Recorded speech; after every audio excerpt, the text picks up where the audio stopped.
سسک رہی تھی اور ظلم و پہاڑ کے اور مظالم کے جو انتہا انگریزوں نے یہاں کے باشندوں کے اوپر کی، اگر داستان کو پڑھا جائے اور سنا جائے تو خون کے آنسو رونے پر مجبور ہو جاتے۔ کیا زمانہ تھا، کیا حالات تھے۔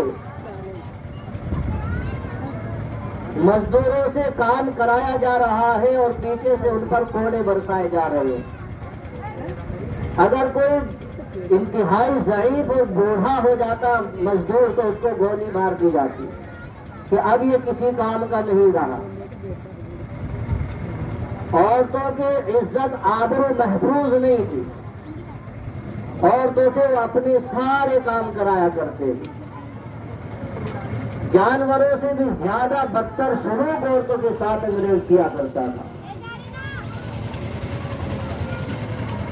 یہاں کے باشندوں کو بھی اس نے ستایا، انہیں غلام بنا لیا۔ اس سے بڑی اور سزا کیا ہو سکتی ہے؟ وہ انسان جس کو اللہ نے آزاد پیدا کیا ہے، اللہ تبارک و تعالیٰ نے ہر انسان کو حریت کی شکل میں بہت بڑا تمغہ اور تحفہ عطا فرمایا، لیکن انسان کو کوئی حق نہیں بنتا ہے کہ وہ دوسرے انسان کو اپنا غلام بنائے۔ صحیح بات۔ لیکن انگریز نے اس کو کیا ہے، اس کے نتائج کئی سو سال یہاں کے باشندوں نے جھیلے اور برداشت کیے۔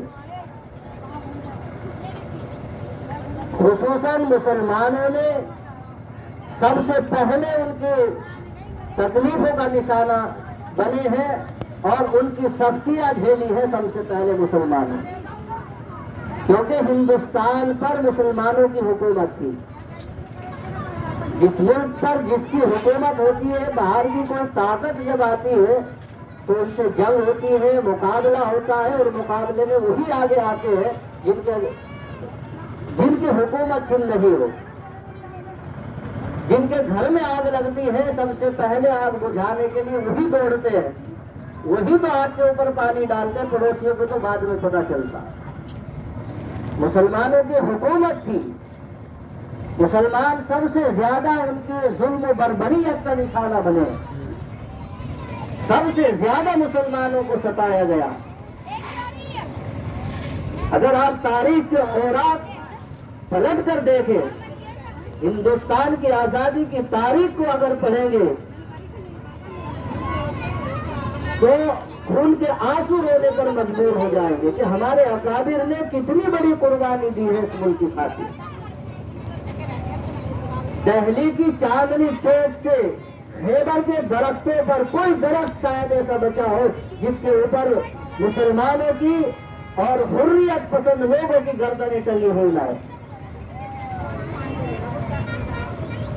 اونٹ کے اوپر بٹھا دیا جاتا اور درخت میں پھندا لٹکا کر اس کو جو جھلا دیا جاتا، اونٹ جو آگے بڑھا دیا جاتا تھا۔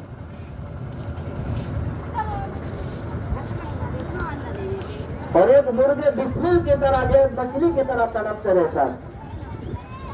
انگریز کو کوئی احساس نہیں تھا، اس کا مشن ہی یہی تھا، مقصد یہی تھا کہ یہاں کے لوگوں کو جتنا زیادہ ستائیں گے اور ان کے اپنوں کے سامنے جتنی سزائیں ان کے رشتہ داروں کو ملنے والے کو دیں گے اتنے ہی یہ کمزور پڑیں گے اور تمہارے سامنے جھکنے پر مجبور ہو جائیں۔ علماء کرام کو آگ میں ڈالا گیا۔ آپ تاریخ پڑھ کر دیکھیں، بالا کوٹ کی پہاڑی پر جا کر دیکھیں، بالا کوٹ کی پہاڑی سے پوچھیں، آپ کو بتلائے گا کہ یہاں پر سید احمد شہید شاہ اسماعیل شہید کا خون بہا ہے، انہوں نے قربانی دی۔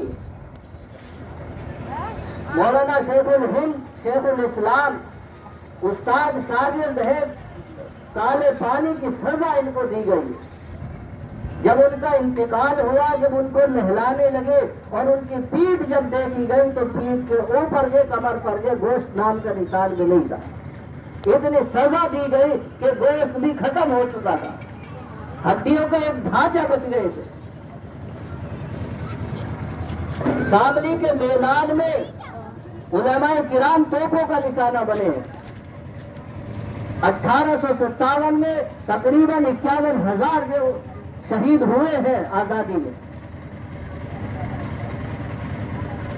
2 محاذ قائم کیے تھے، ایک شاملی کے میدان میں، ایک امبالہ میں، اور انگریزوں نے دونوں محاذوں پر آزادی کے علمبرداروں کو توپوں کا نشانہ بنایا۔ مولانا قاسم نانوتوی رحمت اللہ علیہ پر سوٹ وارنٹ جاری کیا گیا کہ جہاں مل جائے گولی